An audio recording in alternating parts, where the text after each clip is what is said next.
At the rooftop restaurant, under strings of warm lights and the illusion of celebration, my sister Kelsey decided to remind everyone exactly where I stood. She lifted her glass, smiled sweetly, and said loud enough for the entire table to hear, "Could you move, please? This table is for family, not adopted guests." Laughter followed. Not awkward laughter, comfortable laughter, the kind that assumes agreement. I didn't flinch, I didn't argue. I simply stepped back as if I had misread the seating arrangement. A moment later, the waiter approached, not them, me, and placed a leather folder on the table in front of my empty chair. The bill totaled $2,400. Their engagement dinner, their champagne, their lobster, their celebration. I looked at the number, then at my sister's smug smile reflected in the glass wall behind her. I smiled too. Calmly, I handed the waiter my card and waited for the transaction to clear. When it did, Kelsey tapped her spoon against her glass again. "All right, everyone, just a moment," she said brightly. I stood outside the glass doors now, the wind tugging at my coat. Inside, my adoptive family raised their flutes. My father, David, laughed at something my mother, Christina, whispered. Kelsey leaned into her wealthy fiancé, glowing. A perfect family portrait. One they had just charged to me. Kelsey turned and saw me through the glass. She waved her hand dismissively, as if shooing a fly. Her lips moved slowly so I could read them. "You're ruining the aesthetic." Christina turned her back to me, already fixing Kelsey's veil. They didn't wait to see if I would leave. They never did. They assumed I would disappear, like always, after paying. I looked down at the receipt still warm in my hand. For 5 years, receipts like this had defined my place in their lives, not as a daughter, not as a sister. As a solution, I folded the paper, slipped it into my pocket, and walked toward the elevator. No scene, no tears, just clarity. When the doors closed, cutting off the laughter and music, I felt something unfamiliar settle in my chest. Peace. My phone buzzed before I reached the lobby. "Christina, you embarrassed us. Where are you going?" I didn't reply. I tapped her contact, selected block. Then I did the same for David, then Kelsey. By the time I stepped outside and hailed a cab, the silence around me felt intentional. As the city blurred past the window, I finally allowed myself to review the last 5 years with brutal honesty. People love to ask why victims of financial abuse stay. They assume weakness, ignorance. I wasn't weak, I wasn't stupid. I was an architect. I understood structures, systems, stability. And yet I had fallen for a psychological trap as old as gambling itself, the sunk cost fallacy. Every bill I paid felt like an investment. Brandon's emergencies, Kelsey's needs, my parents' constant crises. I told myself that if I just paid enough, they'd have to value me eventually. That night, staring at the receipt, I understood the truth. The game was rigged. When I entered my apartment, the clean stillness felt like a contrast to their expensive chaos. I didn't take off my coat. I went straight to my desk and opened my laptop. The file was already there. Ledger. I'd started it 5 years ago, not to expose them, but to understand where my money kept disappearing. I scrolled to the top. Brandon, transmission repair, $1,200. Kelsey, tuition supplement, $4,000. David, back taxes, $8,500. Christina, medical emergency retreat, $3,000. Row after row, year after year. At the bottom, the total stared back at me like a verdict. I had funded their lifestyle while living in a studio apartment, shopping at discount grocery stores, postponing my own future. And still, they introduced me as our independent daughter, with a tone that implied emotional distance instead of financial sacrifice. I printed the file. The printer hummed steadily, page after page sliding out, 12 pages in total. When it finished, I picked them up. The weight surprised me. For the first time, my sacrifice had mass. I placed the stack beside the receipt from that night. The audit was complete. The next morning, my phone vibrated endlessly. Blocked numbers, unknown calls, messages from neighbors and distant relatives. Christina had borrowed a neighbor's phone. "Christina, this is selfish and dramatic. Your father is sick with worry. We need the card for the venue deposit today. Apologize or don't come for Christmas." I stared at the words. They weren't worried about me. They were worried about access. I opened Instagram. Kelsey had already posted photos from the party. So grateful for real family who supports me unconditionally. Sad when jealousy shows its face. The comments praised her, validated her, rewrote reality. Brandon messaged me from a burner app. Just send the card info, stop being crazy. I slid the ledger into my leather portfolio and dressed carefully. Not casually, not emotionally. Deliberately, as I stepped into the morning light, my phone buzzed again. I ignored it. My firm's building rose ahead, glass and steel, order, merit, logic. But today something felt off. In the lobby, seated calmly in one of the chairs, was a woman I hadn't seen since childhood. Great Aunt Catherine. The family villain. The cold witch. The woman my parents never spoke about unless it was with bitterness. She stood as soon as she saw me. "Sydney," she said, voice sharp and precise. "We need privacy." I didn't ask questions. I led her to a soundproof conference room overlooking the river. She placed a thick leather folder on the table. "I saw what happened last night," she said. "You finally walked away. How did you—" "I've been watching for 11 months. Anger flickered in her eyes, but not at me. "You weren't ready before," she said. "Now you are." She slid the folder toward me. "Your parents told you your birth family left you nothing," she continued, "that they sacrificed everything to raise you." She leaned closer. "They lied." I opened the file. The first page was a letter, yellowed with age. "To our daughter, Sydney, so you will always have a foundation." Below it was a bank statement. Balance, $400,000. My breath caught. Catherine's voice cut through the silence. "They didn't just use you," she said. "They've been stealing from you your entire life." The conference room felt impossibly small, even with the wide glass walls overlooking the river. My hands shook slightly as I flipped through the pages Catherine had laid out. Each withdrawal, each expense, each indulgence I had funded unknowingly. Tuition, vacations, luxury items, it all added up. Every single time I had thought I was helping family, I had been paying for their lies. This can't be real," I whispered, though Catherine's unwavering gaze told me otherwise. "It is," she said, her voice steady, "and it's worse than you imagine." She tapped the folder, and I could see her neatly organized spreadsheets, bank statements, and legal documents. They chronicled decades of misappropriation. I stared at one particularly bold entry: the withdrawal for Kelsey's engagement party just last night, $25,000. My $2,400 contribution had been only a fraction of what they actually spent. "They never intended for you to inherit anything," Catherine continued. "Everything your birth parents left was supposed to be yours, and they turned it into their personal vault." My stomach tightened. My adoptive parents had built their entire lives on the illusion that I owed them, that I existed to serve their comfort and needs. All my sacrifices had been interpreted as proof of gratitude, not boundaries. And now, Catherine was showing me the reality. That the family I had tried to serve had been exploiting me every step of the way. "So all those years," I said slowly, my voice barely above a whisper, "all the bills, the emergencies, all of it, just theirs?" "Yes," Catherine confirmed. "They've been siphoning your inheritance while convincing you that they were struggling to raise you. They relied on your compliance, your guilt, your sense of duty, and you gave it willingly." I closed my eyes. Memories surfaced in painful clarity. Brandon calling me selfish when I refused to cover a minor expense. Kelsey crying about tuition supplements while I emptied my account. David and Christina's constant crises, their staged panic, their narratives about financial hardship. And through it all, I had believed in the story. But Catherine said, "Now you know, and now we take action." She pulled 2 envelopes from her purse, thick, cream-colored, and sealed with the wax emblem of her law firm. One contained a cease and desist, freezing every asset my adoptive parents owned. The other, a criminal complaint for embezzlement and fraud. "They are hosting a brunch today," Catherine said, "to celebrate Kelsey's engagement. Time to serve notice." The word brunch suddenly felt like a mockery. I had walked into their world thinking of civility. Now, armed with legal authority, the table was mine. I slipped the folders into my bag and nodded at Catherine. "Let's go." The country club was filled with pastel linens, champagne flutes, and the hum of polite conversation. From the entrance, I could see them. My parents, Kelsey, her fiancé, and Brandon, the golden group at the head table. My father was mid-toast, speaking about family support and unity. The irony was almost poetic.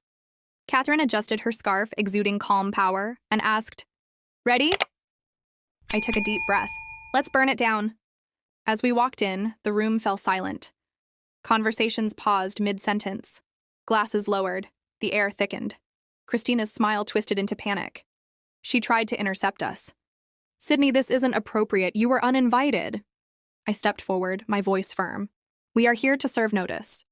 Catherine approached the head table and placed the envelopes on the white tablecloth next to the centerpiece. "These are notices of a federal lawsuit for embezzlement, fraud, and breach of fiduciary duty. Effective as of 9:00 this morning, your assets are frozen." David froze, glass midway to his lips. Christina's chair scraped as she jumped to stand. Kelsey's face drained of color. "You can't do this," David stammered. "You didn't take me in," I said, stepping closer. "You took my trust fund. I was just the packaging." The guests murmured, glancing between us, sensing the tension. Kelsey's fiancé slowly pulled his hand from hers, eyes darting nervously. The house of cards was beginning to collapse. Kelsey's shriek shattered the silence. "You told me it was my money. You told me Sydney was just the help." I let her words hang. For the first time, her entitlement had an audience beyond the family. The golden child's innocence had evaporated, replaced by the stark realization that she had been complicit. Catherine's gaze didn't waver. "You've been harvesting what didn't belong to you for years. No more." Christina lunged toward me, but I stepped back, blocking her with calm precision. My voice was cold, deliberate. "The well is dry.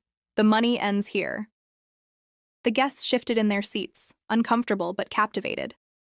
It was as if the truth itself demanded attention. Every lie my adoptive parents had spun was being exposed in real time. The foundations of their control were crumbling. David tried to speak again, flustered. "This isn't fair. You—" "No," I interrupted, my eyes meeting his. "Fair had nothing to do with it. Responsibility does. You spent my inheritance as if it was yours. You misled me for years, and now accountability is here." Kelsey was shaking. Tears mixed with rage on her face, but there was no comfort in them. No justification, only exposure. The wedding videographer, previously capturing smiles and toasts, now recorded the unraveling.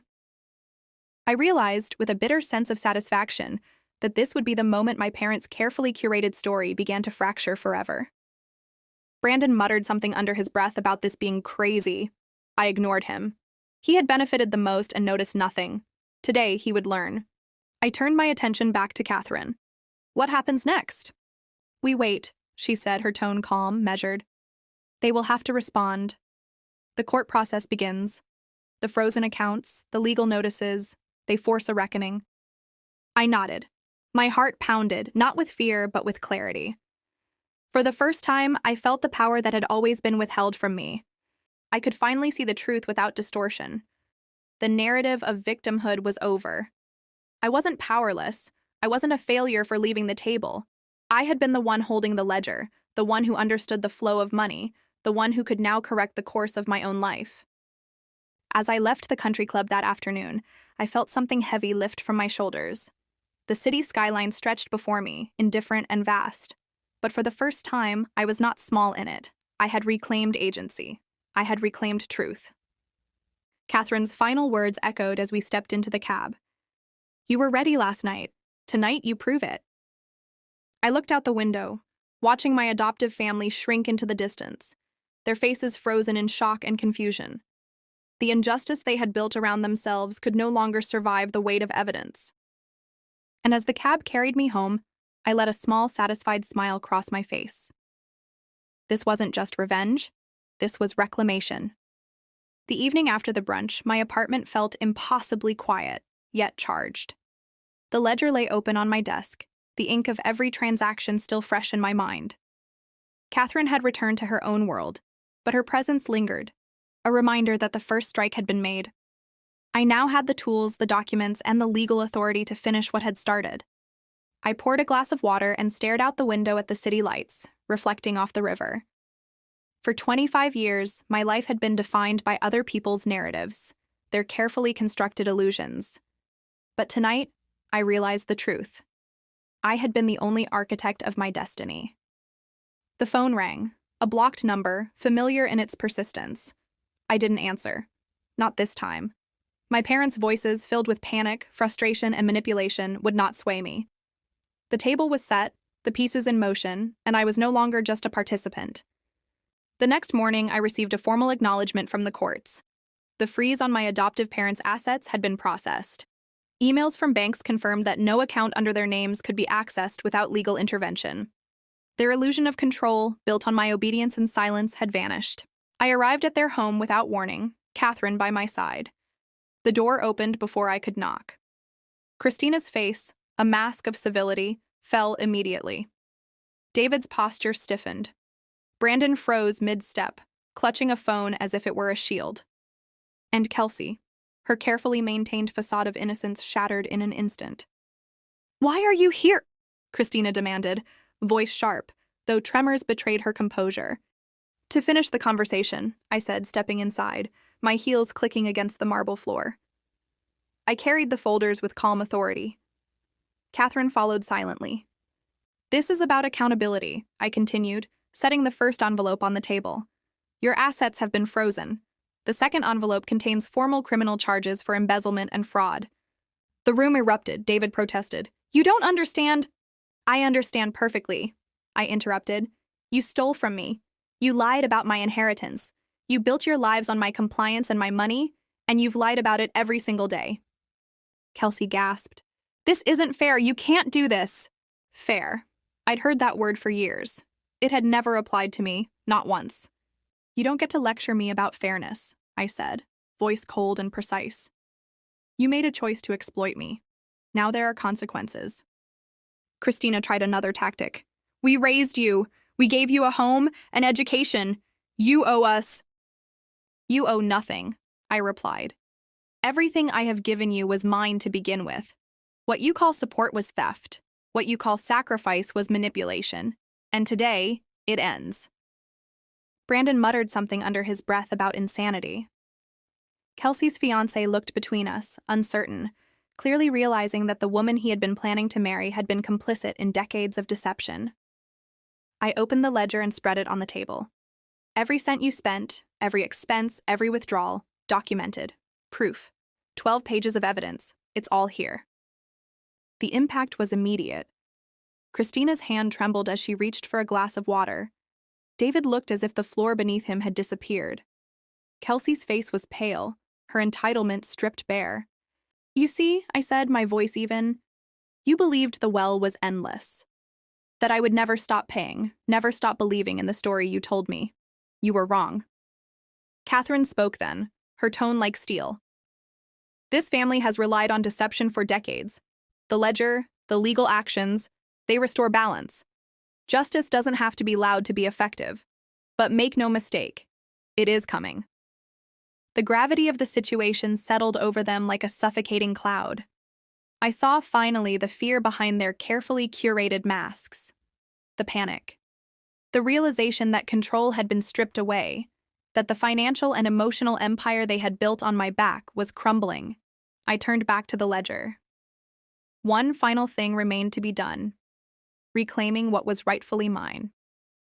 I instructed Catherine to begin the legal process of transferring the remaining inheritance, the one my birth parents had entrusted to me, into an account only I could access. No one else. No one would ever manipulate me again. Brandon tried to argue. "Sydney, come on. Just let this go. It's family." I shook my head. Family doesn't steal. Family doesn't lie. Family doesn't turn your life into a ledger of debt and compliance. You have no argument here. Kelsey sobbed openly now, a mixture of rage and disbelief. The room was silent except for her cries and the occasional shuffle of papers. I felt a weight lift from my chest, not vengeance for its own sake, but clarity, justice, and freedom. For the first time, the world made sense on my terms. I had reconstructed the truth. I had dismantled the illusion. I had reclaimed my life. As I left their home, Catherine beside me, I glanced back one last time. The people who had controlled me for so long were small now, trapped in the consequences of their own choices. I stepped into the sunlight, and it felt like the first real day of my life. The streets of the city stretched before me, vibrant, indifferent, yet full of possibilities. I no longer felt the need to run from or pay for their happiness. That obligation, that weight, was gone. I had walked away from the table and reclaimed my seat at life's table, this time on my own terms. Catherine smiled, almost imperceptibly. You did it, she said. I did, I replied. But this is only the beginning. Now I build. For years, I had designed buildings, spaces, and systems. Now I would design my life with the same precision. Every choice, every action, every step would belong to me. No more debts, no more obligations, no more manipulation. The city moved around me, oblivious to the victory I had carved from years of subterfuge. But I felt the pulse of possibility, the hum of autonomy. It was intoxicating. I returned to my apartment, closing the door behind me. The ledger was safe, the evidence secured, and my future untouched by deceit. For the first time, I allowed myself to breathe fully, unguarded, free. The world beyond my windows was the same as it had always been. But I was different. I had seen the machinery of greed and manipulation. I had understood it, exposed it, and dismantled it. And now, finally, I could move forward. Not as the help, not as the outsider, not as the cold one, but as Sydney, an architect of her own destiny, unstoppable and unbound. The past was settled, the ledger complete, the truth revealed. And as I poured myself a final cup of coffee that morning, I smiled. Not with vengeance, but with liberation. This was my life, my rules, my world,